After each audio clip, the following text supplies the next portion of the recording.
झारखंड में मॉनसून मेहरबान है। हर जिले में हो रही मॉनसून की बारिश। राजधानी रांची में झमाझम बारिश हो रही है।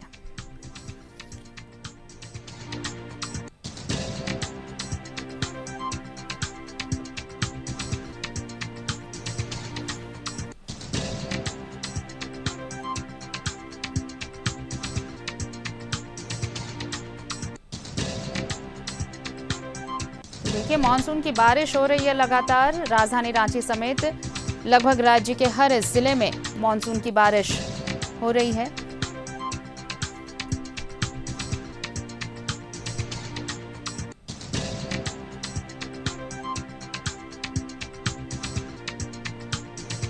और सहयोगी दीपक हमारे साथ जुड़ रहे हैं, सीधे उनका रुख कर लेते हैं। दीपक, देखिए जरा लेट तो हुआ मॉनसून, लेकिन जब मॉनसून की दस्तक हुई तो उसके बाद देखिए अब झमाझम बारिश न सिर्फ राजधानी में बल्कि राज्य के हर जिले में कमोबेश मॉनसून की बारिश हो रही है।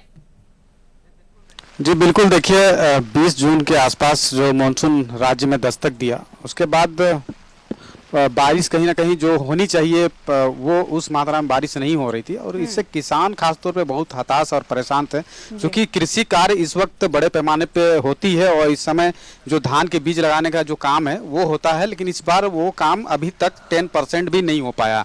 कारण है कि मानसून जो बीच में ब्रेक कर गया था और जिस तरह से मौसम विभाग के अनुसार जो जानकारी दी गई कि 25 और 26 जून को मूसलाधार बारिश होगी और वो बारिश कहीं ना कहीं आप देखने को भी मिल रहा है। कल भी बारिश अच्छी खासी हो रही थी और लेकिन बीच बीच में ब्रेक भी हो रहा था और आज जो अहले सुबह से जो बारिश आज देखने को मिल रहा है वो कंटिन्यू बारिश हो रही है। तस्वीर में भी देख सकते हैं कि बारिश जो है वो मौसम भी उसी तरह का जो मिजाज है वो देखने को मिल रहा है और ये बारिश जो हो रही है, लग नहीं रहा है कि ये देर शाम तक ये बारिश में कोई कमी आएगी या कम बारिश जो है वो रुकेगी।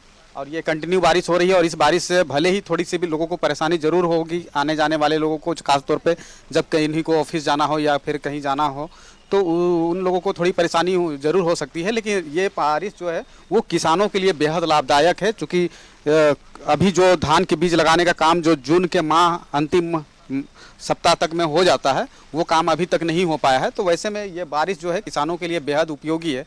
ये बारिश जैसे ही रुकेगा और धान का बीज लगाने का काम जो है वो खेतों पे देखने को मिलेगा और जब धान की बीज अगर समय लग जाएगी तो उसका जो रोपाई है, निकाई है या तमाम तरह का जो प्रक्रिया है 3-4 माह का जो होता है धान के बीज को लगाने से लेकर के धान की कटाई तक का, तो वो समय पर सभी कार्य जो है वो हो पाएंगे और किसानों को बेहद लाभ भी होगा। चूँकि झारखंड एक कृषि प्रधान राज्य है और यहाँ पे 70% लोग जो कृषि पर ही निर्भर करते हैं, उनका जीविकोपार्जन जो है वो कृषि पर ही निर्भर होता है। और वैसे में अगर बारिश मौसम अगर ठीक समय पर सही अगर होती है तो धान की जो उपज है वो भी बेहतर होता है।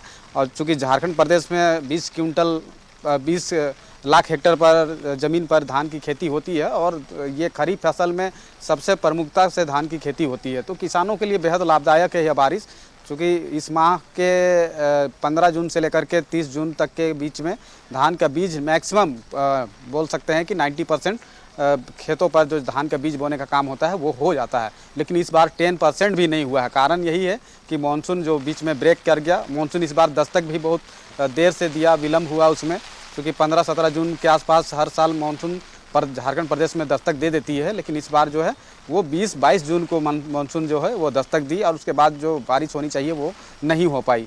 तो ये किसानों के लिए लाभदायक है। हाँ, ये है कि ज़रूर लोगों को, आने जाने वाले लोगों को, ऑफिस जाने वाले लोगों को, दफ्तर जाने वाले लोगों को थोड़ी सी परेशानी हो सकती है इस बारिश से, लेकिन मौसम विभाग के अनुसार जो जानकारी दी गई है उसके वजह से ये बारिश जो है वो कल भी हुई है, आज मूसलाधार बारिश हो रही है और जो बारिश हो रही है वो कंटिन्यू हो रही है, तो कल तक ये बारिश जो है वो होता रहेगा और उसके बाद मौसम विभाग के अनुसार जो जानकारी मिलेगी उसके आधार पर दर्शकों को भी बताया जाएगा कि किस तरह से। बिल्कुल, और देखिए इस बारिश से सबसे ज्यादा अगर राहत किसी को मिली है दीपक तो किसान है। मौसम आ गया है, मौसम में दीपक अगर मेरी आवाज मिल रही हो तो मैं ये कह रही हूँ कि किसानों को सबसे ज्यादा फायदा होने वाला, क्योंकि 5-10 दिन का इंतजार हुआ। दीपक क्या आवाज मिल रही है आपको? 5-10 दिन का इंतजार थोड़ा लंबा तो जरूर हुआ, लेकिन जब इस तरह से झमाझम बारिश हो रही है, अगर ये बारिश लगातार होती रही इसी अनुपात में तो किसान को बड़ी राहत इस साल जरूर मिलने वाली है पिछले साल के मुकाबले। जी बिल्कुल, देखिए कि पिछले साल आपने देखा ही होगा कि किस तरह से झारखंड प्रदेश के मैक्सिमम कह सकते हैं कि लगभग 250 से 300 पंचायत ऐसे हैं जो सुखाड़ग्रस्त रहा। कारण वही रहा, पिछले बार मानसून समय पे दस्तक जरूर दे दिया था, लेकिन बीच में मानसून जो है ब्रेक कर गया था। और यही वजह है कि धान की बीज लगाने से लेकर के रोपाई तक का जो कार्य है वो समय नहीं हो पाया था। जबकि किसी भी कृषि कार्य में कोई भी अगर फसल जब लगाई जाती है तो वो कहीं ना कहीं उसका एक निश्चित समय होता है और उसी समय पे बोया भी जाता है, लगाया जाता है और तमाम तरह के जो कार्य है वो होते हैं। लेकिन जब समय अगर नहीं लगता है तो वो उसका उपज में भी उसका प्रभाव पड़ता है। जब इस बार मानसून ठीक ठाक अभी अगर हो रही है, बारिश भी अच्छी खासी हो रही है और आप जैसे ही देखेंगे कि बारिश जैसे ही रुकेगा किसान खेत पर नजर आएंगे, खेतों पर हल चल रहा होगा और धान का बीज लगता हुआ दिखाई देगा, जो अभी तक नहीं दिखाई दिया। जबकि इस समय ये तमाम जो कृषि कार्य के जो प्रक्रिया है वो किसान खेतों पर देखने को मिलता है, लेकिन वो अभी तक दिखाई नहीं दिया है। मिनिमम अगर आप बोले तो लगभग 5 से 10% ही ऐसे जगह होगा या पूरा एरिया के हिसाब से, तो उतना जगह पे अगर धान की बीज लगाई गई होगी। लेकिन बाकी 90% जो है वो अभी तक धान की बीज बोई नहीं जा सकी है। वो चलिए तो अब ये बड़ी राहत दीपक जो दस्तक दी है, अब ये बड़ी राहत कि अब धान की बुआई हो सकेगी। और देखिए किसानों के चेहरे पर एक थोड़ी सी मुस्कान जरूर आई होगी और ये मुस्कान और बरकरार रह सकती है जब मानसून इसी तरह बरकरार रहे, ब्रेक ना हो बीच में। बहुत बहुत शुक्रिया तमाम तस्वीरें हम तक पहुंचाने के लिए और तमाम जानकारी के लिए आपका।